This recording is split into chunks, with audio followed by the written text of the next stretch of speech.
quickly begin with my slides. What we are going to discuss today is probably nothing new to the neonatologists because I guess more than us, you all are experts in managing the neurometabolic disorders. So, what we'll try to do together here is have a summary of the entire concept and try to look at the some of the clinical presentations in the form of case scenarios and just do quickly a recap of the available investigations and how to do a crisis management. So, just to brush up the topic, I'll take the example of these two cases. Now, case one was a term 2.6 kg, appropriate for date female baby.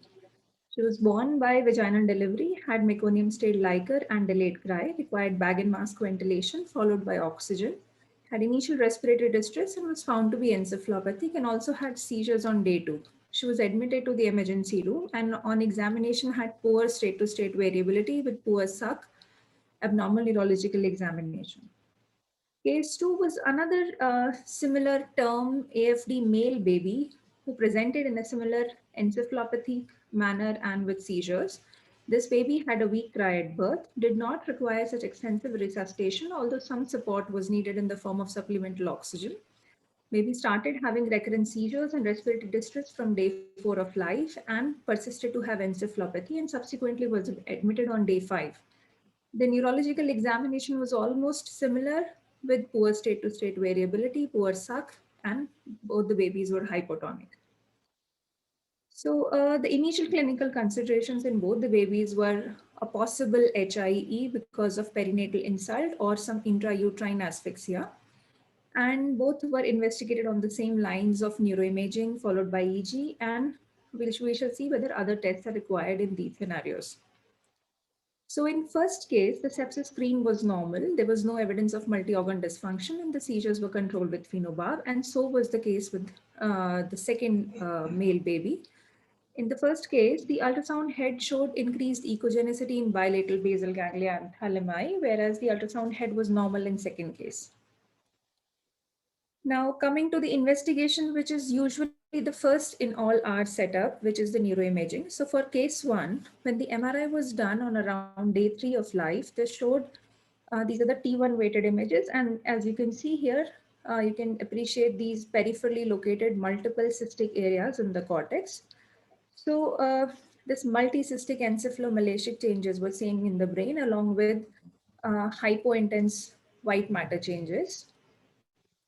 So these are the T2 weighted sequences where you can appreciate almost similar findings. So there is a lot of cystic encephalomalacia, which is already set in along with abnormal white matter changes.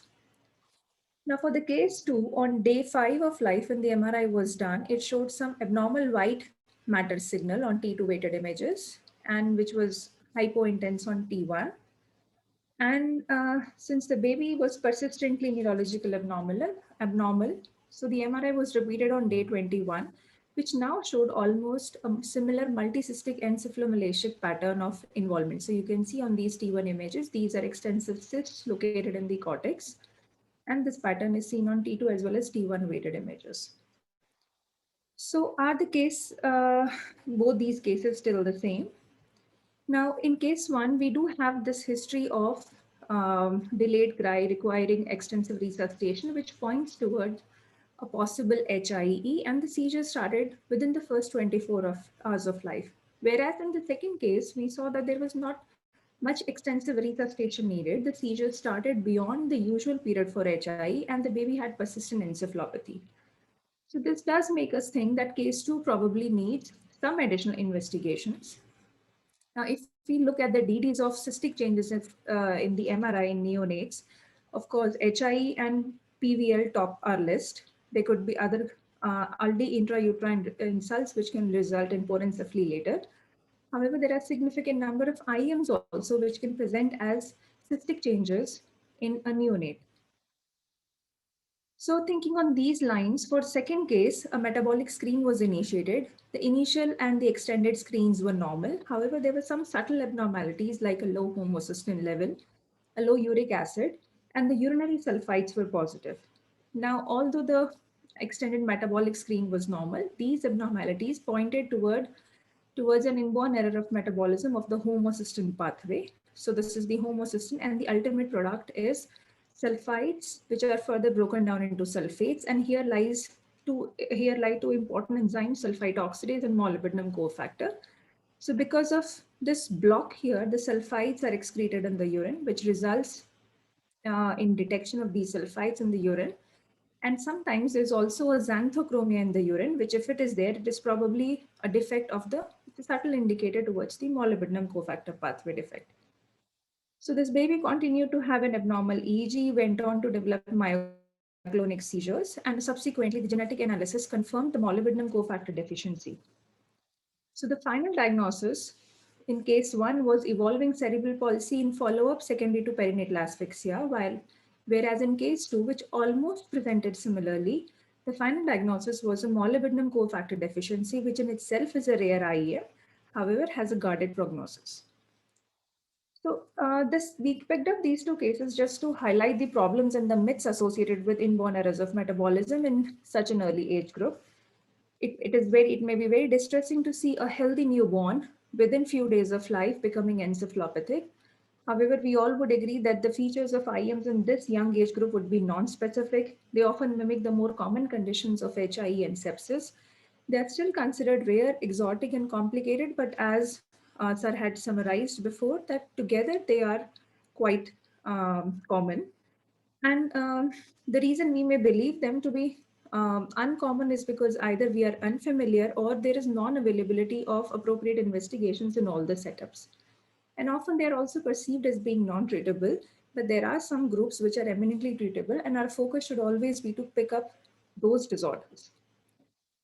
So I'll not take much time on the definition. We all know that IEMs are a result of a metabolic block in the pathway of several enzymes, cofactors, and transporter deficiencies, which result either in the accumulation of a substrate or deficiency of the product. Since the brain is affected in 60% of the cases, we have this typical neurometabolic phenotype, and 90% of the IEMs are inherited in autosomal recessive manner.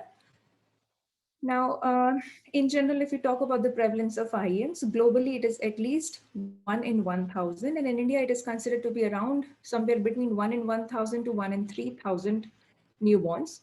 And approximately 1/5 of the deaths are estimated to result from these genetic and metabolic causes. Now, there's an estimated high occurrence in India because of a high birth rate as well as the prevalence of consanguinity in several pockets or regions of the country. Worldwide, the prevalence of disorders varies in nations, but again, the countries where consanguinity is prominent, they top up the list of the autosomal recessive inherited metabolic disorders. Now, this is rather simplified classification, but it is essential to understand the basic pathophysiological mechanism.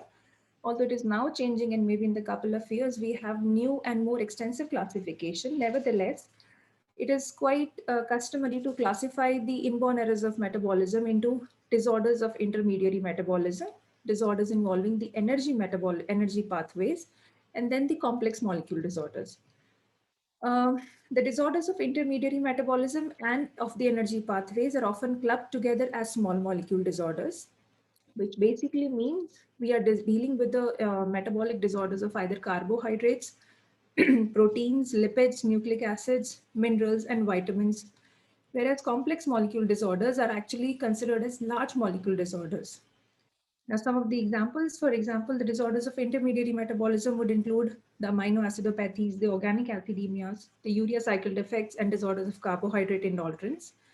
The energy metabolic pathway primarily involved the carbohydrates, the fatty acids, and the mitochondria, which are the energy suppliers in the cell. And the complex molecules include the lysosomal, the peroxisomal disorders, disorders of cholesterol biosynthesis, and congenital disorders of glycosylation. Now, as I said before, the classification of these disorders is evolving. The Society for Study of Inborn Error of Metabolism, has now proposed a classification which has at least 15 categories and is still evolving. However, we'll still try to understand which are the disorders because there are certain categories which are directly relevant to the neonatologist. So taking up the disorders which give rise to intoxication, these would be the disorders of intermediary metabolism. Now, the basic mechanism is that This group of disorder leads to acute or progressive intoxication from accumulation of the toxic compounds proximal to the metabolic block. So, for example, if you remember one example of these disorders, you would understand the mechanism. So, for example, among the aminoacidopathies, the classical ones which present in the neonatal period is MSUD. The majority of organic acidemias, such as isovaleric acidemia or MMA, the urea cycle defects are also a typical example, which are very relevant to the practice of a neonatologist, and certain disorders of carbohydrate intolerance. Now, the clinical implications of these disorders, because they present in the neonatal period, they mimic several of the illnesses. They do not interfere with the embryo fetal development because the maternal circulation takes care of the fetal metabolism.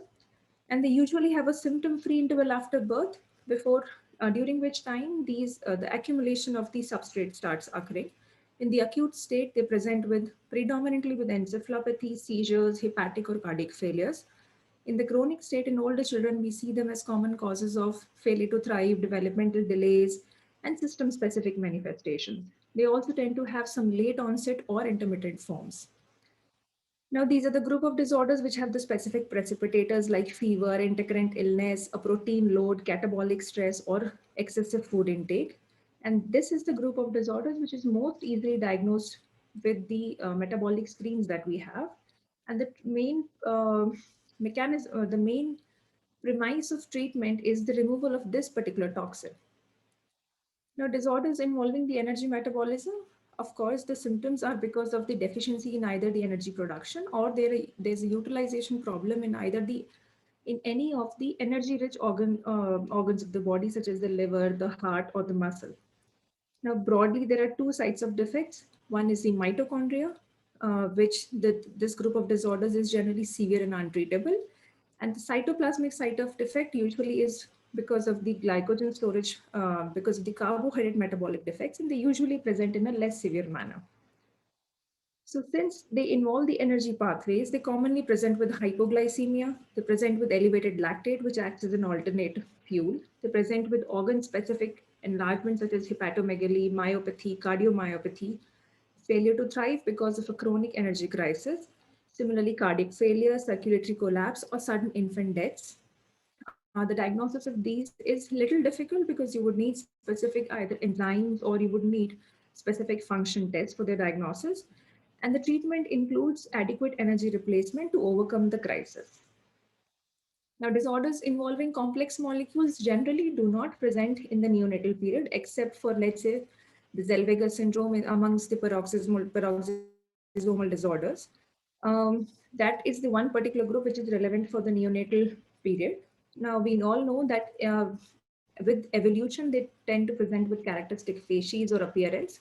In older child, it is quite easy to pick them up. In the neonate, it sometimes may be difficult.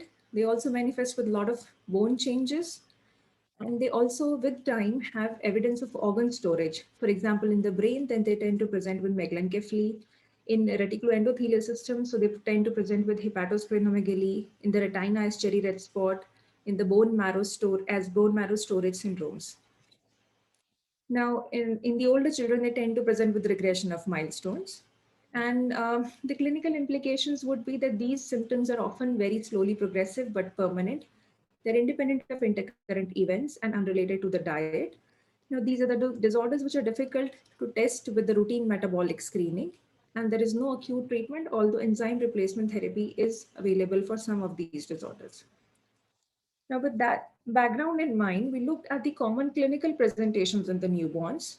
Now, in the newborn period, the metabolic disorders can present most commonly, they tend to present with encephalopathy, which is with or without metabolic acidosis. They also tend to present with neonatal seizures or epilepsy. This is the specific presentation as seizures, although all encephalopathic babies also do tend to present with seizures. They can also present with motor dysfunction, which is predominantly in the form of hypotonia and sometimes with hypertonia. They also tend to present with dysmorphism, which is generally a manifestation of the storage disorders. They can be hepatic, cardiac, and other manifestations such as non-immune hydrops. Now, among the hepatic manifestations, we will not be discussing them much further because we don't tend to manage them a lot, but they can present with acute liver failure or only jaundice, neonatal cholestasis, or liver failure with hypoglycemia. Among the cardiac presentations, the more common presentation is of cardiomyopathy, but they can also have cardiac failure or arrhythmias. And among the non-immune hydrops, the common causes are lysosomal storage disorders and congenital disorders of glycosylation. But again, these need extensive testing to be diagnosed. Now, coming to the first and the most common presentation, which is the encephalopathy in a newborn. We all know that there are several causes, and metabolic disorders constitute one of the several causes of encephalopathy in a newborn. And the presentation because of an IEM can actually not be much differentiated from the encephalopathy of other causes. However, there are some things such as tone alterations or persistent posturing, abnormal movements such as tongue thrusting, lip smacking, bicycling, coarse tremors, or myoclonic jerking, or breathing abnormalities such as either periodic respirations or apneas, which can provide us a clue towards a possible underlying inborn error of metabolism. Now, just to highlight this point, I would like to take up this case of 32 weeker male baby who was appropriate for gestational age.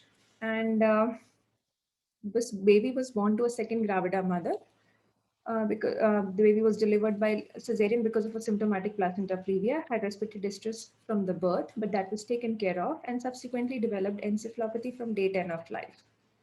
So with the initial respiratory distress, this preterm baby was treated with surfactant. The nutrition part was taken care of, and as the distress started improving, baby was started on hiking feeds.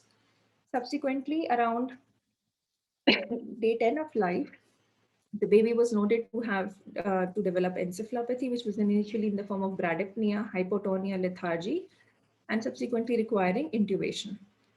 There was no evidence of feed intolerance or abdominal distension. There was no increased FiO2 requirement or prolonged any punchocyte beats, and the AF was at level. As I said, this baby was born to non-consanguineous parents with a previous healthy pregnancy. Now, on examination, the baby initially only opened eyes to pain and subsequently became comatose. The AF was at level, the head circumference was normal. There was no obvious dysmorphism. There was significant hypotonia with no organomegaly, and the cardiovascular system was normal.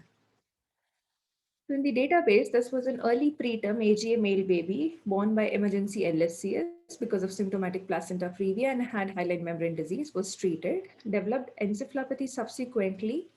So initial diagnosis considered were either late onset neonatal sepsis with or without complications because of a possible bacterial or a viral infection or inborn error of metabolism. And since there was a clear-cut gap of several days, hence small molecular disorders were considered upfront. Now, in the initial investigations, there was no evidence of infection and the ultrasound cranium was normal. This is the first set of metabolic screen that was done in this baby, which was normal. And this is a common GILAC mnemonic, which is often used, which signifies the glucose, electrolytes, lactate, acidosis, ammonia, and ketones, which should be done as part of the first metabolic screen in any baby where you keep IEMs as one of your DDs. So is this still a neurometabolic disorder? So if you look at the causes of encephalopathy without metabolic acidosis in IEMs, one of the common disorders is urea cycle defect, which is marked by high blood ammonia levels, which is not the case in index baby. However, there can be amino acidopathy such as MSUD, where you can have significant encephalopathy without prominent metabolic changes. You can have non-ketotic hyperglycemia. There can be abnormalities of the homocysteine pathway like the molybdenum cofactor sulfite oxidase deficiency, and certain disorders which present predominantly as seizures like pyridoxine dependent epilepsy and biotin deficiency can for some time only present with seizures and not prominent encephalopathy. So in the index case, when the MRI was done, as you can appreciate, it showed significant white matter changes both in the anterior as well as the posterior parts, and more importantly in the cerebellum, in the pons, and in the whatever part of the brain which was myelinated. So the prominent brainstem involvement, the cerebellar, the dentate involvement, along with diffuse white matter involvement with extensive diffusion restriction was the key finding. And on extended screen, the leucine levels were significantly elevated. The baby had a waxing and waning course, underwent a dialysis, had failed extubations, and finally expired by day 35 of life. So the final diagnosis assigned to this baby was, of course, MSUD, as you would have guessed till now. So when we deal with newborns with metabolic encephalopathies, generally we have specific lab abnormalities, which we are going to discuss later. So you generally have an associated metabolic acidosis or lactic acidosis, hypoglycemia or hyperammonemia. But there are certain cases where these metabolic abnormalities may not be there. And then we need to take the help of ancillary investigations. Now, in general, when the acidosis is out of proportion to sepsis, then it is a clue towards an IEM. And if there is significant cytopenia associated, then it could be a clue towards an organic acidemia. And then, we know that certain IEMs predisposed to sepsis, such as E. coli sepsis and galactosemia. Now, again, if we are suspecting an fatty acid oxidation defect, generally there is a multi-system involvement because of the involvement of the other energy-dependent organs of the body, such as the liver, brain, heart, muscles. These are generally rare in the newborns and mostly tend to present later. They also have a very important clue of hypoketotic hypoglycemia. That is, the babies have hypoglycemia, but there is absence of ketosis. In the mitochondrial disorders, they may or may not have dysmorphism. Again, they generally tend to have multi-system involvement. There is a lot of either seizures, or there is prominent encephalopathy or prominent hypotonia. And they generally have an elevated lactate or a altered lactate pyruvate ratio. Now, coming to the second more common presentation of neurological abnormalities in the newborn, and that is the isolated seizures. Now, seizures, metabolic disorders have been considered almost a cause of 1/5 of the neonatal seizures. And there are specific causes of the metabolic neonatal epilepsies. Here we had compiled up some of these causes, and the asterisk shows the causes which are eminently treatable. And to top the list would always be pyridoxine pathway associated defects, followed by the biotin pathway defects, and certain other disorders like MSUD. Some forms would be responsive to thiamine. GLUT deficiency disorders are eminently treatable, and so are certain other organic acidemias. Now, just a word about pyridoxine-dependent epilepsy, which is basically an inborn error of metabolism of the lysine pathway. I'm sure all of us are aware of the typical manifestations. They can start with seizures which are intrauterine. Later on, they tend to have some hypermotor seizures or focal myoclonic or erratic myoclonic seizures within hours or days after birth. And they are typically refractory to the common AEDs, and unless pyridoxine is supplemented, they do not tend to get controlled. They may progress to status epilepticus, and in between these episodes, the baby may become hypotonic and encephalopathic. Now, about a third of these patients also show birth asphyxia or poor adaptation at birth, or they may have preterm birth, which may mislead us to interpret the seizures as part of HIE. Hence, our suspicion for this particular group of seizures should be very high. Now, just a point to highlight here that pyridoxine responsive seizures can be seen in a couple of conditions. We all know about the pyridoxine dependent epilepsy, which is because of the ALDH7A1 gene. There's an allelic disorder called folinic acid responsive seizures, which is again because of the involvement of the same gene.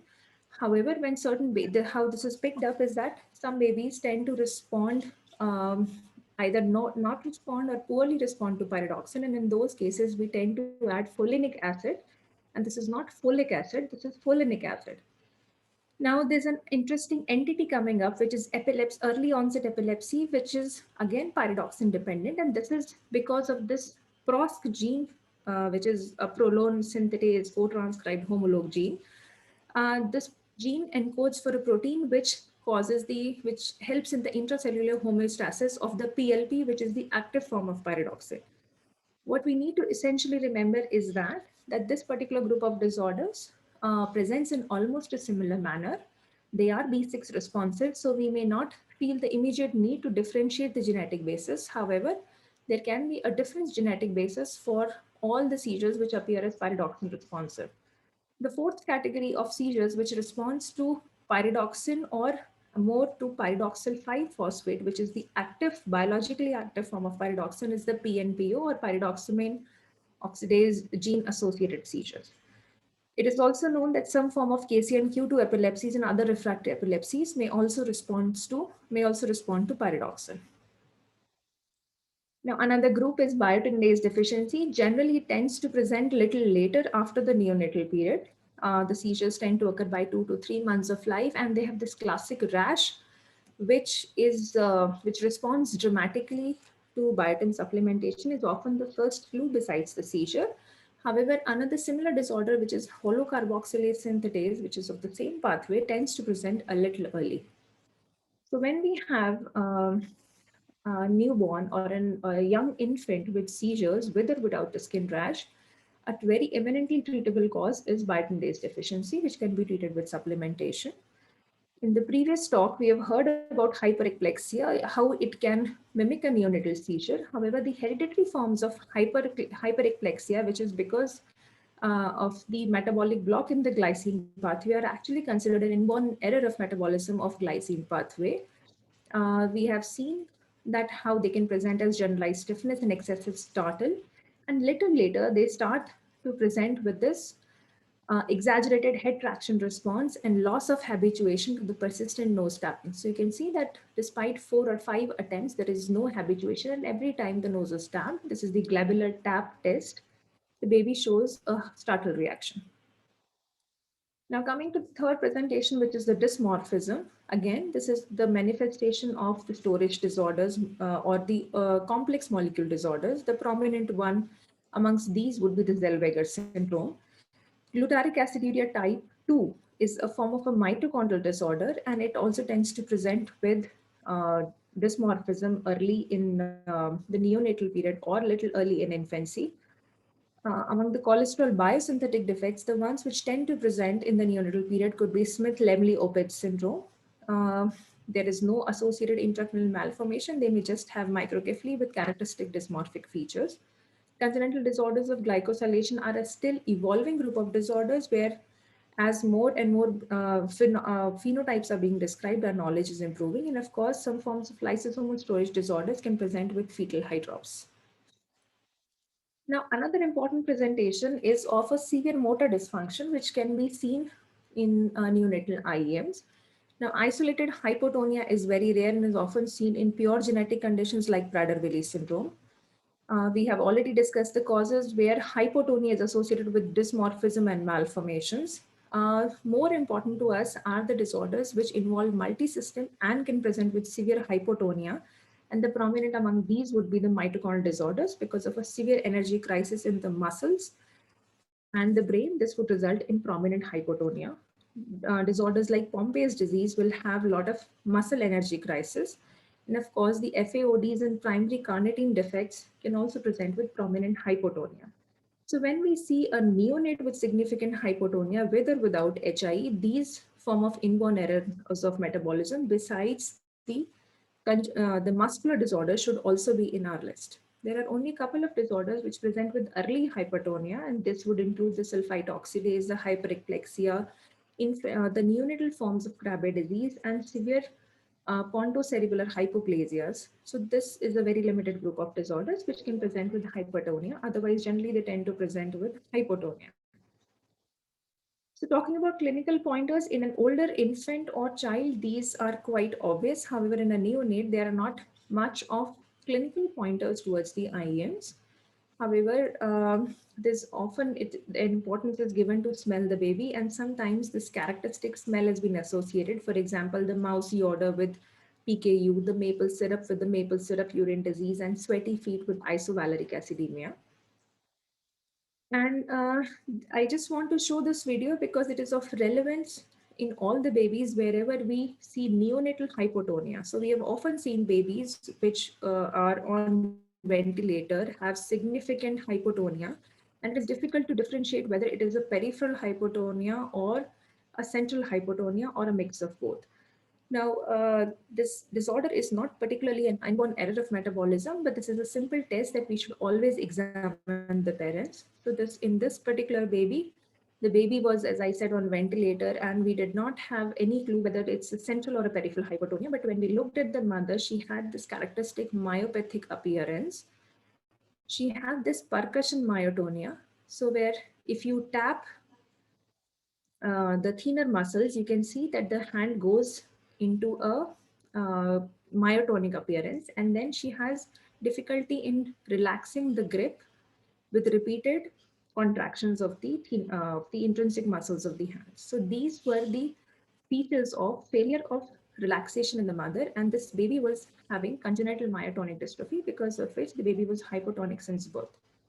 The point to highlight here is that in neonatal period, we have limited examination in the baby itself, and we should always try and examine the parents to include or exclude some of these conditions. Now, coming to the investigations, the first priority is always to rule out infections and other causes such as asphyxia and hypoxia related injuries. Um, the second set of investigations in all our settings is usually the neuroimaging, followed by metabolic investigations. Among the metabolic investigations, we all have heard and talked about the first line investigations, which are generally currently available to all of us, and they actually help us in pattern recognition. So even if the second line metabolic and advanced investigations are not available in our setting, we can actually make a provisional diagnosis with the help of this initial pattern of first line of tests. So when should you actually start investigating? As soon as you think metabolic and it appears in one of your DDs. The samples have to be taken very carefully, preferably during the acute state, which are most important for diagnosis, and before a specific treatment has been begun. The ammonia and the lactate sample should be immediately tested. And when the death is inevitable, we should always take the metabolic autopsy, which I'll be discussing later. A very common problem that we see with the mass spectroscopy or the newborn screening is that the blood drops are not adequately taken. So we should always ensure that these samples are particularly taken care of. Now, as I said, the first line of tests help us in pattern recognition. So if we focus on the tests such as the blood gas, which gives us a clue towards presence of acidosis or alkalosis, the ketones, the lactate, and the ammonia. So if only there is ketosis or there is no ketosis and all other tests are normal, the possible diagnosis could be something like MSUD or other disorders which we have discussed, which do not present with the characteristic metabolic abnormalities. If there's a prominent ketoacidosis without lactate, with or without mild hyperammonemia, this generally points to an organic acidemia because the organic acids in the blood are causing the acidosis. If there is an acidosis with prominent lactate, then probably it is a lactic acidosis because of a primary mitochondrial pattern of involvement. If there is no acidosis but significant hyperammonemia, this is probably resulting in alkalosis of the urea cycle defect. And if none of these abnormalities are there, then probably we are dealing with disorders such as non-ketotic hyperglycemia, the sulfite oxidase pathway, the storage disorders, the phenylketonuria, or some manifestations of neonatal seizures, such as some causes of neonatal seizures, such as pyridoxine-dependent epilepsy or biotin-based deficiency. So coming to the algorithms, when we have a non-specific encephalopathic presentation in a neonate, of course, we exclude infections and we also think of metabolic disorder. We obtain these basic metabolic tests. If there's high ammonia, of course, without other abnormalities, we think of urea cycle defects. If these patterns are normal, then we could think of other disorders such as the list that we discussed. However, the more common scenario is that we have hyperammonemia with metabolic acidosis. So when there is a metabolic acidosis, it could either be because of organic acids in the blood, which are related to specific organic acidemias. It could also be because of a primary lactic acidosis in the blood, which is primarily because of the mitochondrial disorders. The more common scenario is a combination of the two, where you have an abnormal organic acid with secondary lactic acidosis. So generally, the lactates are not significantly elevated or not persistently elevated in these conditions. If there is no associated ketoacidosis and there is dicarboxylic acids in the urine, then it probably points to a fatty acid oxidation defect. However, if there is a prominent ketosis with metabolic acidosis, with some lactic acidosis and mild hyperammonemia, this generally points towards either an organic acidemia or a mitochondrial defect. Primary lactic acidosis, as I said earlier, has persistently significantly elevated lactates. They could either be because of a pyruvate metabolic defect or an electron transport defect, and then there would be specific markers of mitochondrial involvement, such as high alanine level or specific organic acids in the urine. Now coming to the hyperammonemia, I'm sure everybody is aware of this basic algorithm. So in the premature baby, this could be a transient hyperammonemia of the newborn, whereas if it is persistent hyperammonemia after 24 hours of age, we try and see whether there's an associated acidosis. If it is there, it points towards organic acidemias or mitochondrial defects. However, if there is no acidosis, this probably is a urea cycle defect. And in that case, we have to look at the quantification of the specific plasma amino acids. We specifically need to look at citrulline and understand where the block is there in the urea cycle. So two important things that we need to see once we make an initial suspicion of urea cycle defects is the citrulline and then is the orotic acid, and that is how we can tentatively make a diagnosis of the block. This is important because there are certain supplements which can or cannot be given in some of these subtypes. Now, just a word about the blood ammonia. In the newborn, in the neonate, levels up to 100 and 150 could be considered normal.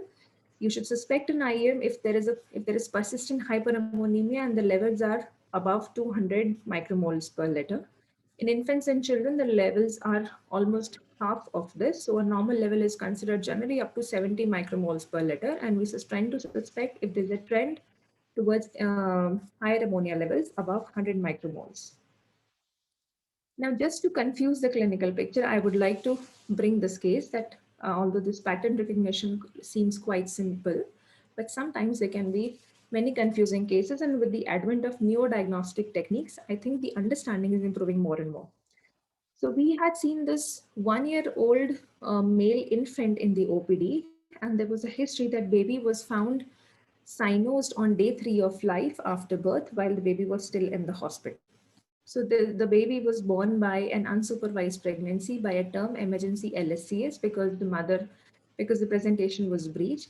The birth weight, the upgirds were normal. The perinatal transition was smooth. Mother had history of gestational diabetes and the baby was in the hospital just for monitoring of sugars.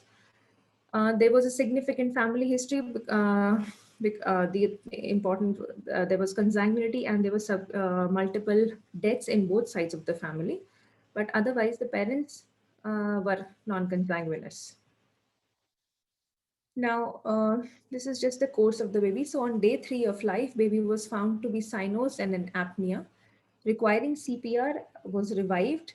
However, the baby subsequently developed shock, required ventilation, and required also adrenaline, which could be tapered over the next couple of hours. The baby could be extubated by the end of first week. Um, Among the first line metabolic investigations, there was acidosis initially with elevated lactates and low bicarbonate, which improved later on. But however, the lactates were still persistently elevated. There were some seizures initially, which manifested with desaturation, bradycardia, and responded to phenobarbital. There was no subsequent recurrence. There was a presence of an umbilical discharge. The culture grew MSSA, and the baby received appropriate antibiotics for this deterioration as well as the culture sepsis. The baby also had persistent encephalopathy, because of which an inborn error of metabolism was suspected. And because of this deterioration, when the serum ammonia was initially sent, it was within the normal range. However, with recovery, as the feeds were started, this ammonia started rising. So because of this mixed picture of mild hyperammonemia, lactic acidosis, the initial possibilities considered with organic acids, the urea cycle defects, mitochondrial respiratory chain disorders, and a possibility of non-ketotic hyperglycemia.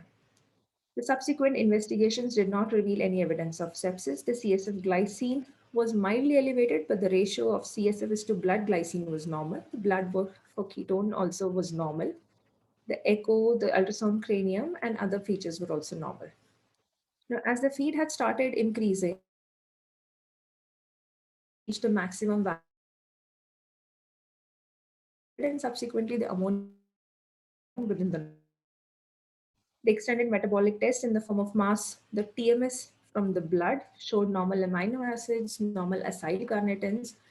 The gas chromatography in the urine did not show any excretion of abnormal organic acids. The MRI, which was done at 1 month of age, was essentially normal. So because of this sudden deterioration, there was a high suspicion of inborn error of metabolism. And of course, because clinical disorder of carbonic anhydrase 5 deficiency. So it's a enzyme 5A deficiency, which is an autosomal recessive disorder. And this is actually a close mimicker of the urea cycle defects. Now, how this enzyme is placed in the urea cycle? So this enzyme CA5A actually supplies bicarbonate to the carbamoyl phosphate synthase, and this is the first, usually the uh, pre-step to the first step of the urea cycle defect. So this isoenzyme provides bicarbonate to several enzymes in the body, which include the pyruvate carboxylase as well as the enzymes of urea cycle defect. So basically, it supplies the bicarbonate to urea cycle defect as well as the TCA cycle. Now, because of the deficiency of this particular isoenzyme 5A, there's defective hepatic bicarbonate production. So therefore, this disorder tends to affect urea cycle, TCA, as well as gluconeogenesis.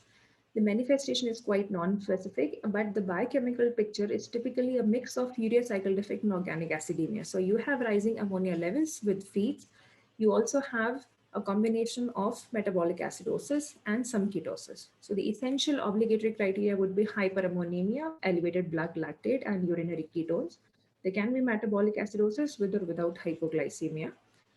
The important thing to differentiate or suspect this disorder would be in urea cycle defect, there is isolated involvement of serum ammonia, whereas in CA5A deficiency, there will be ammonia as well as lactate increment, there will be elevated ketones and bicarbonate will be decreased. The rest of the parameters would be almost similar. So why it is important to recognize this disorder? Because this is being increasingly described, but it is often misdiagnosed and is probably considered as an under-recognized cause of the transient hyperammonemia of the newborn. Because these disorders are generally not tested. The long-term management is quite good. The disorder is almost considered benign because almost 13 or 14 cases have been described in literature, which all tend to have a benign course, including our index patient whom we had reported and is currently doing fine, has a normal neurological examination follow-up. So this is again a disorder which has an overlapping feature with urea cycle defect as well as the Krebs cycle. It is important to recognize for future pregnancies. It's a comparatively benign disorder and probably needs a higher index of suspicion to diagnose. Now, coming to the other presentation of hypoglycemia, we tend to send reducing substances in the urine, which is a very quite non-specific test because there are a lot of false positives and false negatives. We should remember whether the hypoglycemia is associated with ketosis or no ketosis. If hypoglycemia is not associated with ketosis, this is an important clue to the fatty acid oxidation defects or the ketogenesis defects. Now, coming to the second line investigations, I'm sure all of us are aware with these terms of tandem mass spectroscopy, which is done in the blood and generally tends to pick up the amino acids in the acyl carnitine profiles. And this helps us in diagnosis of the amino acidopathies, the fatty acid oxidation defects, the urea cycle defects, and the organic acidemias. The gas chromatography technique is used in the urine and it helps in the detection of abnormal organic acids. The HPLC helps in the quantification of the amino acids and abnormal organic acids in the blood. The lactate pyruvate ratios are not routinely available at all centers, but they help in subclassification of the mitochondrial disorders, and then they can be specific enzyme assays. Some of the ones which are directly relevant to the neonatal practice are biotinidase and the GALT assays. Now, I'm sure all of you would identify this predominant injury pattern. This is because of the involvement of the parieto-occipital lobe in an older infant, and this is suggestive of the hypoglycemic brain injury. MRI is actually one of the investigations which is technically considered a second line, but in all our setups, it is usually the first line investigation. So we have an encephalopathy, we tend to do the MRI as the first investigation. I'm just going to discuss some of the common presentations or some of the common MRI features which can be a clue to certain neurometabolic disorders, although we need an expert radiologist for this, and it is usually difficult to read a neonatal MRI. So this is the more extended presentation of neonatal symptomatic hypoglycemia. Besides the characteristic parieto-occipital injury, we can see involvement of hyperintense bilateral globus pallidi on the T1 sequences and very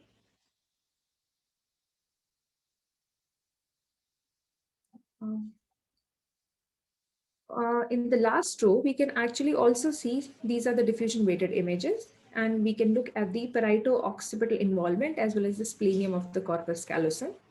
So these are all evidences of symptomatic hypoglycemic brain injury. In an older child, generally there are specific parts of the brain which, when involved, give a clue towards the inborn errors of metabolism. For example, selective involvement of GP or the subcortical white matter or the thalami or the striatum. However, this is not so clear in the neonate, and there are some findings which I would like to discuss here. This is the MRI of a 5-day-old infant with citrullinemia, which showed involvement of bilateral GP, the posterior caudate nuclei, the involvement of the surrounding internal capsule. Uh, a finding which is often explained by the neuroradiologist is the gray-white involvement of these hyperintensities at the gray-white interface, and this typically scalloped diffusion restriction, which is seen at the insular gray-white junction.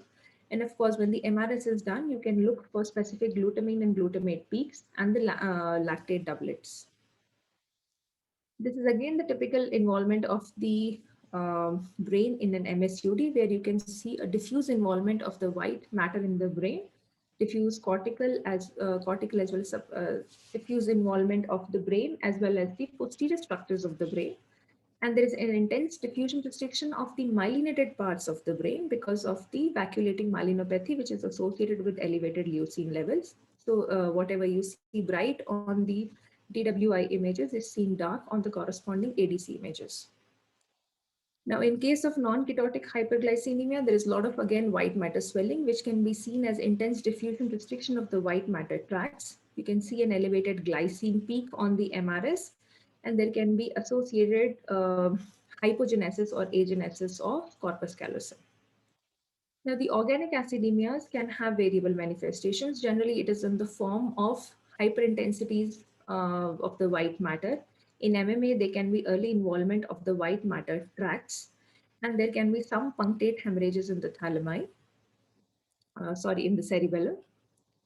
Now, coming to the energy deficiency disorders, disorders like PDH deficiency can have white matter hypoplasia. They can have a lot of ventriculomegaly. They can have central white matter loss with or without calcifications.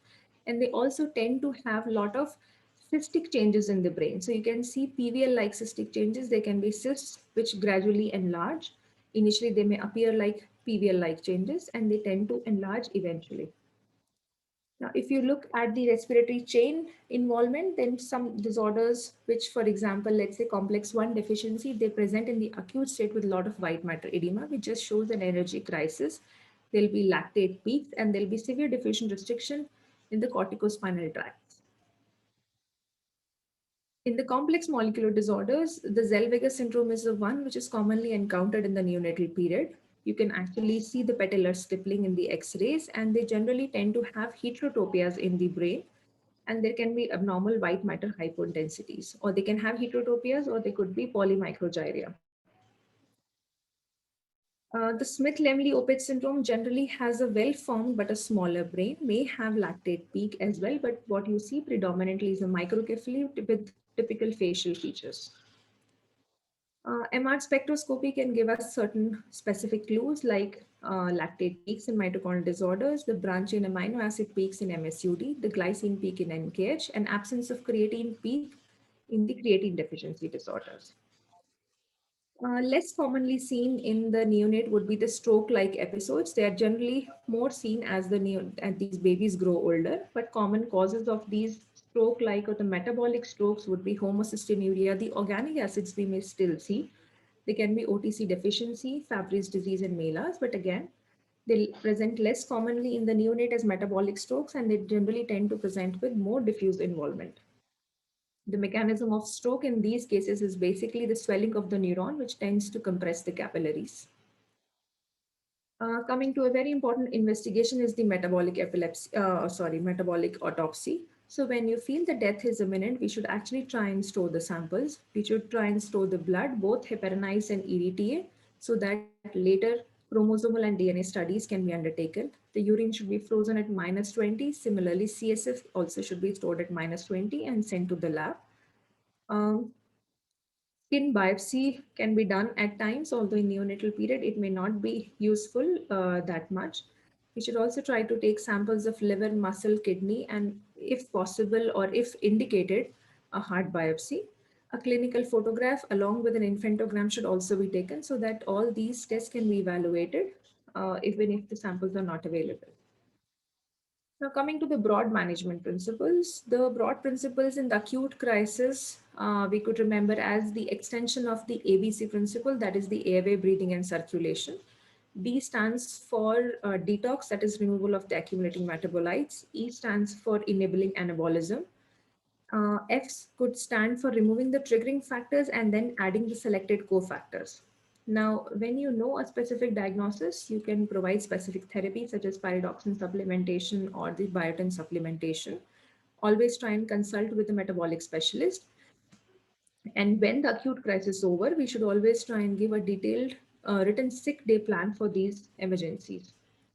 Now, in any neonate or an infant or a child who's gravely ill and whose course is appears to be progressive, it is appropriate to administer a battery of the rationally chosen cofactors and supplements because we are trying it as a desperate measure for survival.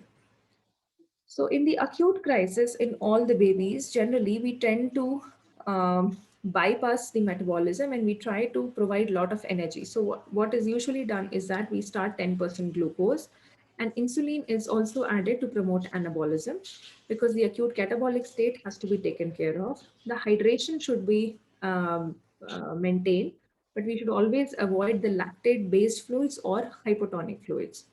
The baby should be kept NPO for at least initial 24 to 48 hours and then proper either a parenteral formula or a formula based feeds can be introduced accordingly.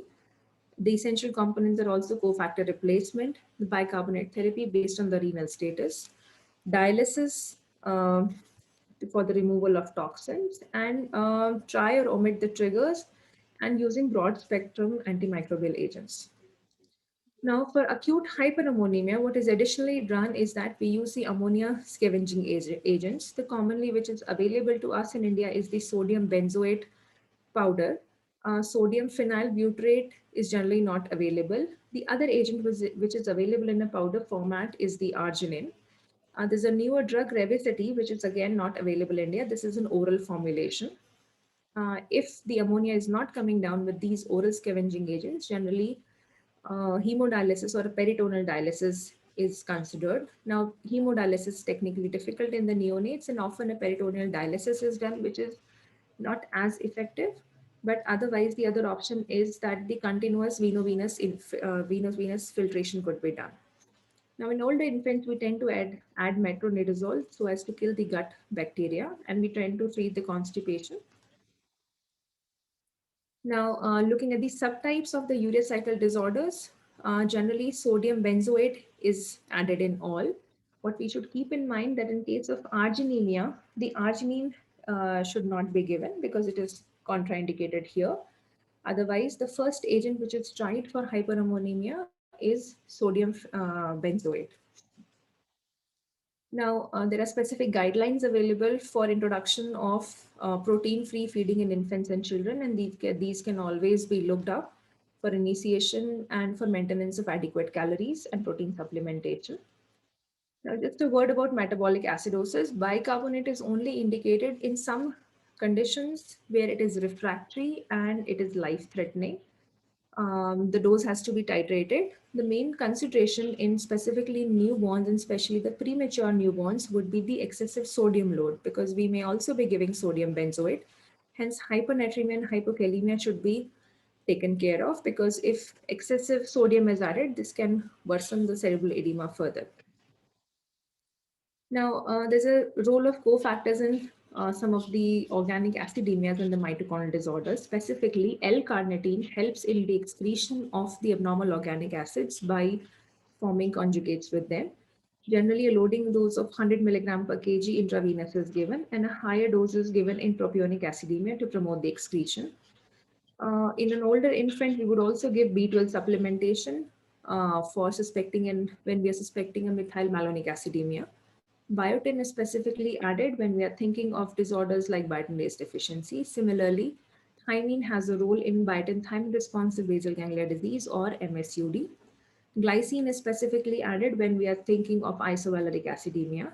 Riboflavin is added either in riboflavin defects or in glutaric acidurias. And the other specific agents can be added based on the clinical suspicion.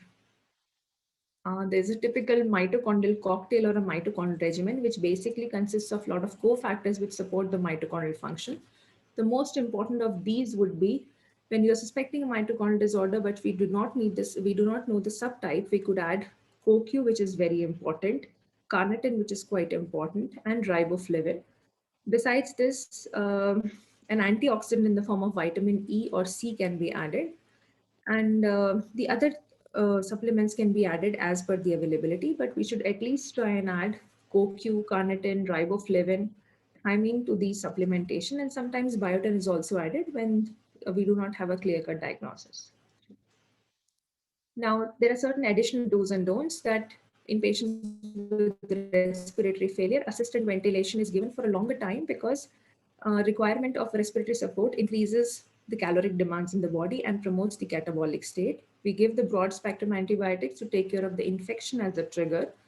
The glucocorticoids may increase the protein catabolism, and hence these are not routinely used. Similarly, certain antiepileptics which need to be avoided are valproic acid, topiramate, phenobarbital when you are suspecting a GLUT1 disorder. Mannitol generally is not used in the neonate, and in older neonates also it is discouraged because it can worsen the cerebral edema. And if there is an associated renal impairment, we need to be very careful with the scavenging drugs because they can lead to dangerous hypernatremia. Now, coming to an asymptomatic newborn where you have a history of sibling death with suspected IEM, in these cases, as soon as the babies are born, they are started on oral feeds, but a baseline metabolic screen is taken. After 24 hours, a repeat screen may be taken, and if this is normal, now the breastfeeds can be started. We continue to monitor their blood sugars, blood gases, and urinary ketones, as well as ammonia. And after 48 hours, a repeat metabolic screen may be sent.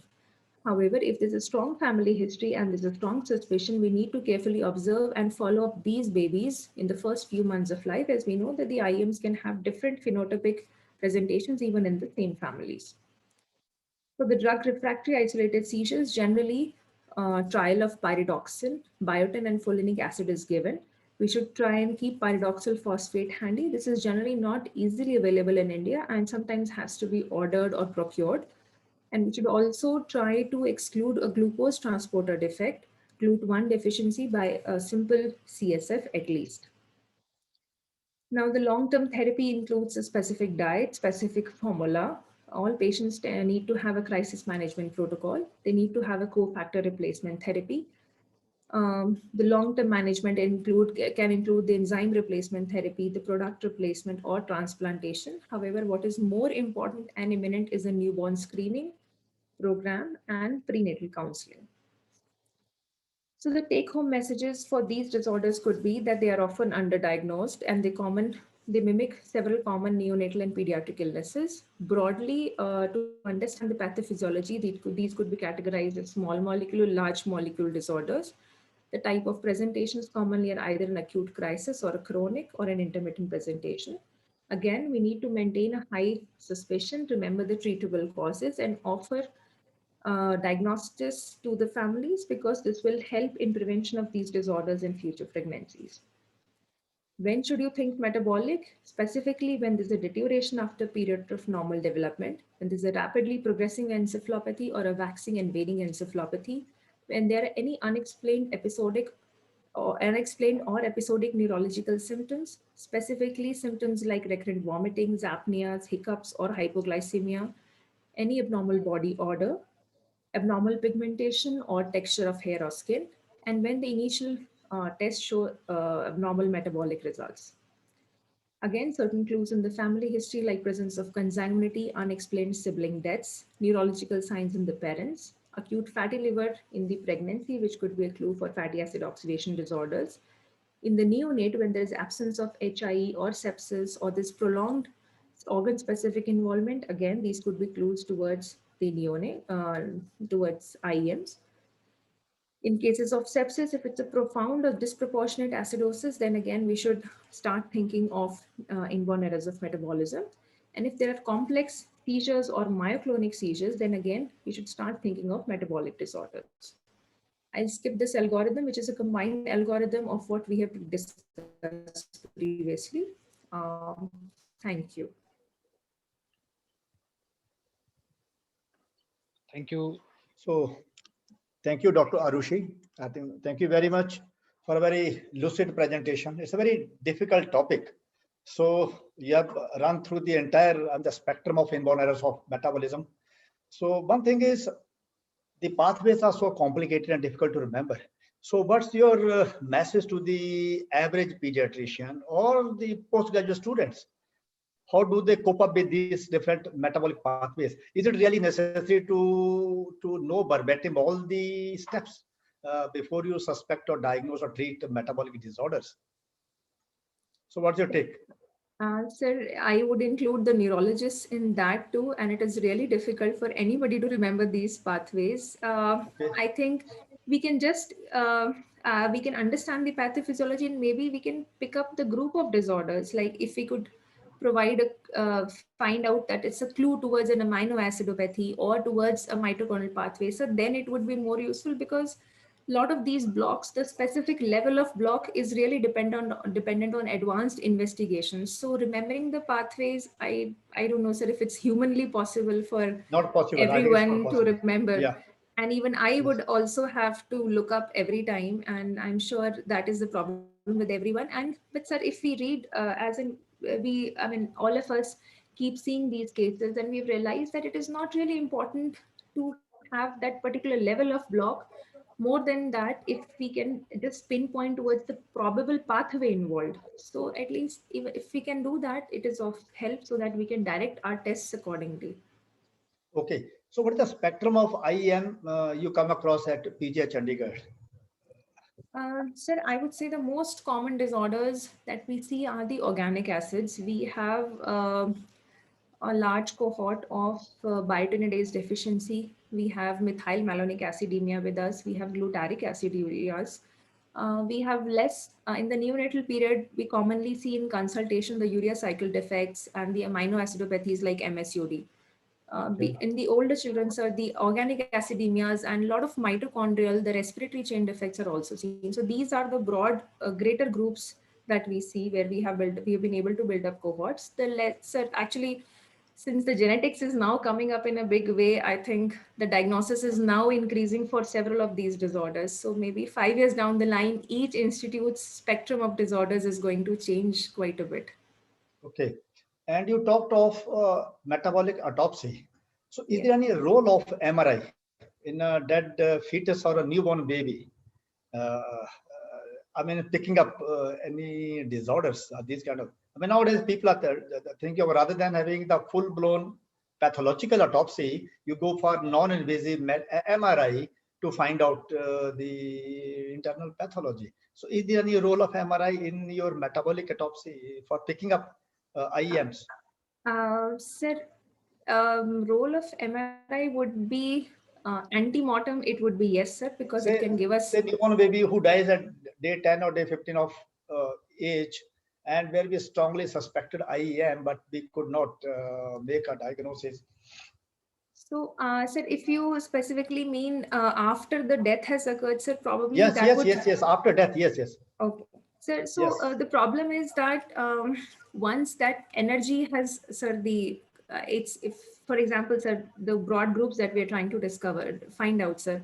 So once that, for example, let's say the baby is dead, sir, those energy pathways and all would be coming to a halt. So I'm really not sure what we are going to pick up, which will be able to ascribe to this. But yes, if we are trying to look for structural Yes, malformations, it structure, may structural problem in the structural brain, like you. malformation, yes, Yeah. sir. So Okay. if we do not have, sir, I mean, there'll be a lot of social and other issues in getting the MRI done. Rather than we do understand that we'll have the benefit of picking up the structural abnormalities, but then again, so these are a very smaller group of disorders which present as structural abnormalities in the brain, and we need to go that extra mile. But of course, in those terms, it has a theoretical advantage. We probably will have a lot of social issues and other issues in trying to convince the family to get the MRI done. Any procedure would take at least 20 to 30 minutes.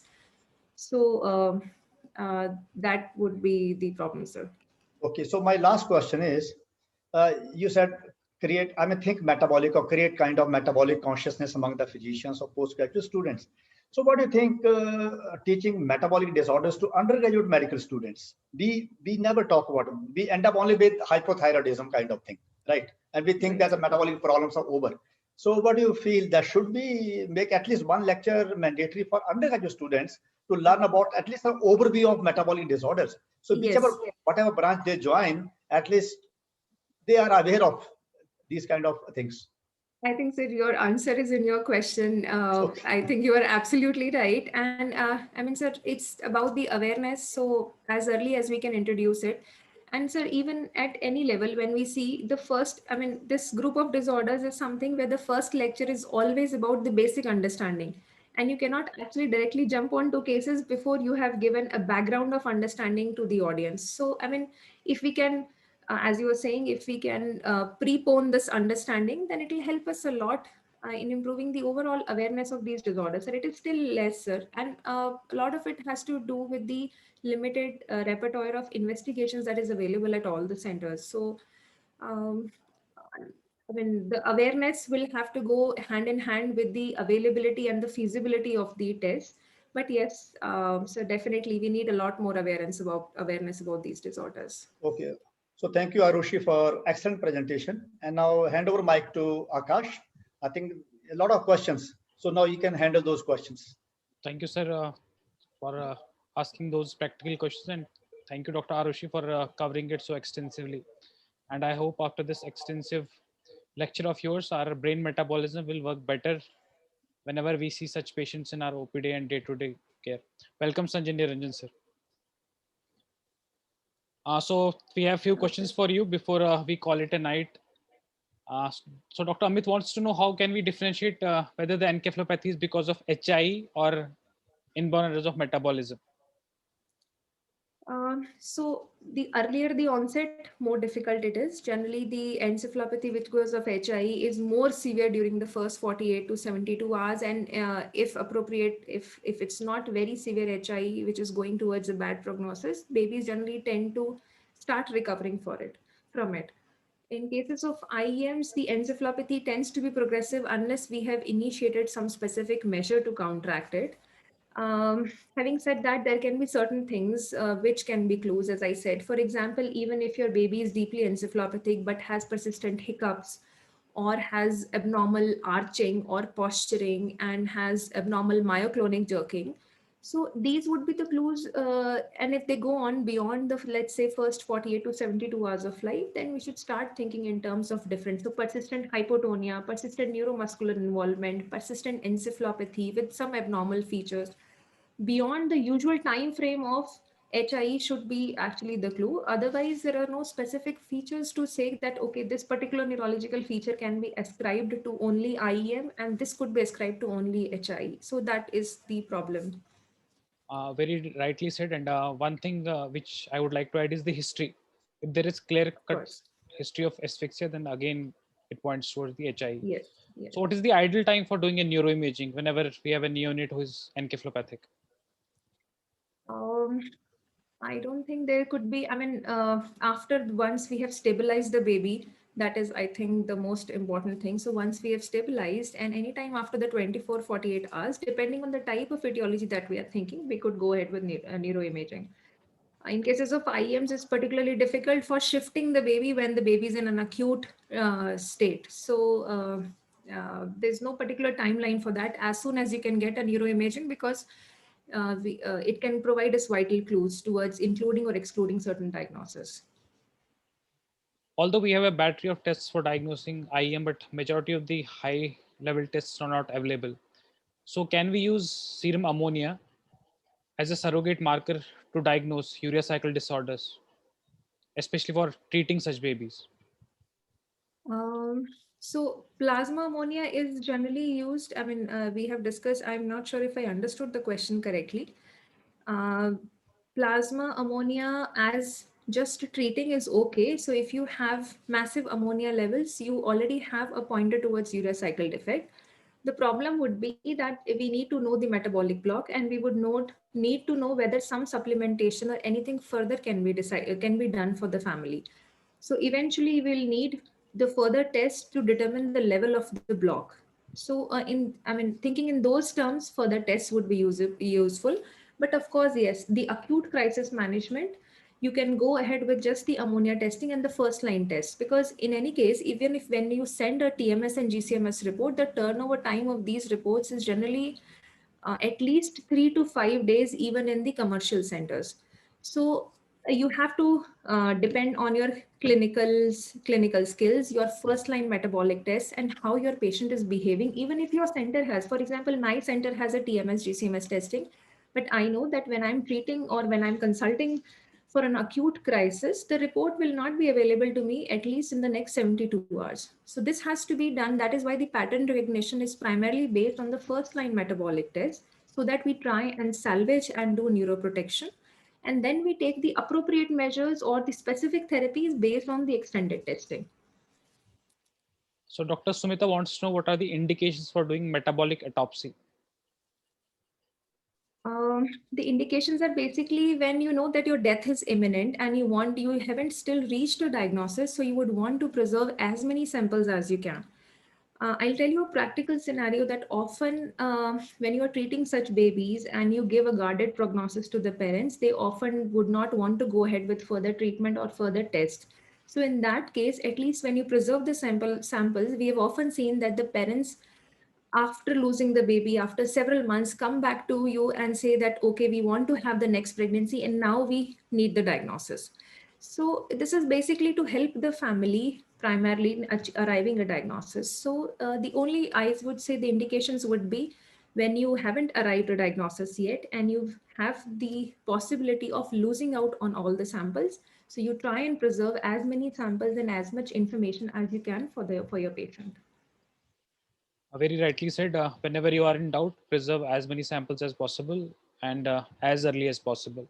Because that time the parents may refuse, but after several months or a year, Yes. when they are out of that sorrow, they will again come to you and ask for it.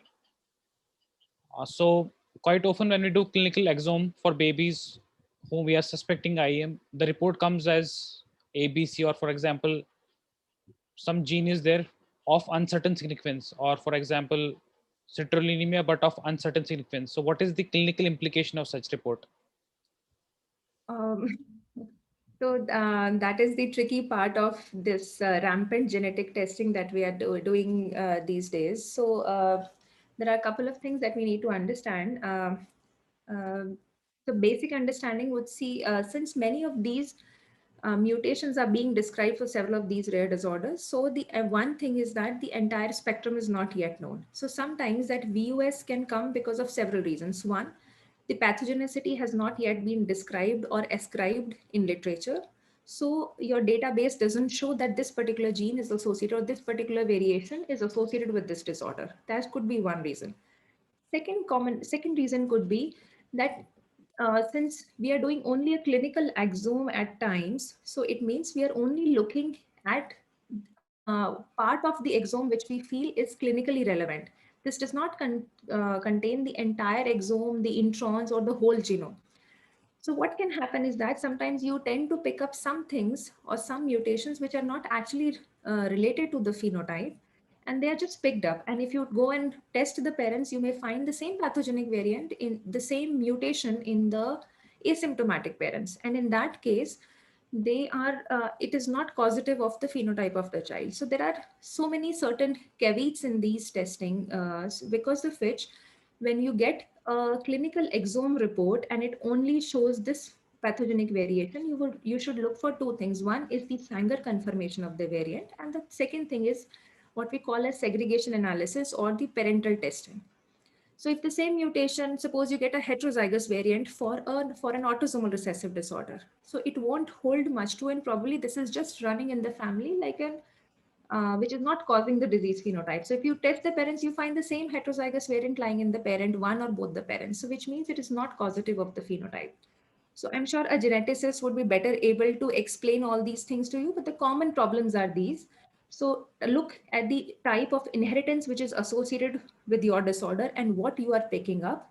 And then always try to confirm it first with Sanger sequencing, and even then in the parents, to look whether how the inheritance, this particular gene is being inherited in the family.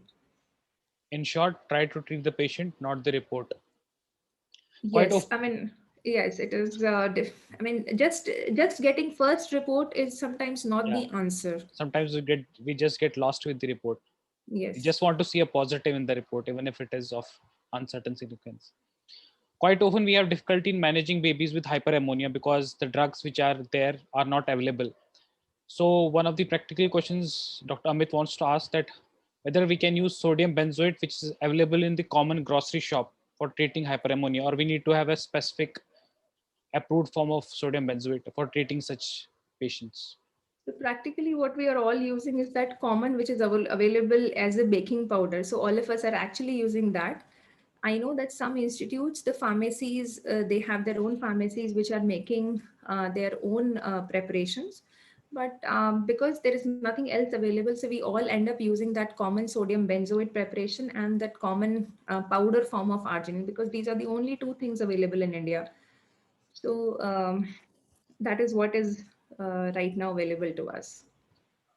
So Dr. Raghavendra has a very practical question. He thinks that what is your opinion whether we should include urea cycle disorders and organic acidemias as a part of routine newborn screening, just like we screen for G6PD hypothyroidism? So I think the answer would be at any time, any day, any point of the year, yes, that include as many disorders as possible in the newborn screening. Organic acidemias, definitely yes. The urea cycle disorders also, if the ones which we can pick up. But there are a lot of disorders which cannot actually be picked up on newborn screening or maybe missed on the first test. But if you ask that, yes, newborn screening should be there and it should be an extended screening, which should include all the available disorders which can be tested at least based on those dried blood spots on mass spectroscopy. So wherever there is affordability and availability, we should do as many as possible. Yes. So the last question for today is Dr. Manoj wants to ask that he has a 15-day-old baby, a product of non-consanguineous marriage, in which there is no history of asphyxia. Antenatal history was also normal. There was no history of sibling death or seizure. But right now, baby has seizure-like episodes only during sleep in the form of distal limb movements. Is there any possibility of IM in this baby? Otherwise, baby is doing well. So, so if the baby is otherwise doing well and these movements are only occurring in sleep, I would suggest that you exclude benign sleep myoclonus before going ahead with the battery of tests. And even if not, if that is not there, so the simple thing is that you observe if all the seizures or these seizure-like movements that you are describing are occurring only when the baby is asleep, you try to wake up the baby or tell the mother to do that, because otherwise the baby is completely normal. So there is a very less chance of having a significant neonatal epileptic encephalopathy in this baby. The other thing that you could do is get a video EEG done in this baby. If you still have some suspicion, you feel there are some things abnormal, you can get a video EEG done and see that whether this particular, when this movement happens in sleep, whether there are actually discharges in the brain or not. So the first thing in a normal baby would be to exclude the developmental movement disorders rather than straight away jumping to a diagnosis of an epileptic encephalopathy in this baby. And other common thing is that if baby has abnormal movements only during sleep, rule out sleep myoclonus because according to your history, the baby is perfectly fine. Yeah, that's what I was saying. Benign sleep myoclonus is one I thing. think So the should simple thing that you can do is just when if the baby is in front of you, you wake up the baby during those moments. As soon as the baby wakes up, the movements will stop. The more you try and give anti-epileptics and sedate the baby, the more these movements are going to occur. So that is a simple test in an otherwise normal baby that you can ask the parents or do yourself. And one of the last question is, what are the tests which we can do in CSF for babies with suspect IM? Uh, there are a lot of tests. Practically, you can put the CSF to the Yeah. same sampling that you put your blood and urine to. So you can estimate all the amino acids. You can look for specific markers of pyridoxine-dependent epilepsy. It's just that the CSF testing is cumbersome, requires has specific requirements. So these tests have just gone out of routine practice, and it's generally the CSF has to be done and it has to be tested immediately. But you can actually look for almost all the metabolites in the CSF as well. So if you wish, and the one very important would be, I would say, in every child with epilepsy, you do a CSF at least to look at the glucose levels and rule out GLUT1, because for GLUT1 it becomes a simple bedside test. The other important thing is glycine, but CSF glycine estimation is generally not available in all the centers. But if you have facility, at least some basic things you could do. Very rightly said. CSF glucose and CSF glycine is something which still holds relevance in today's practice. Thank you so much,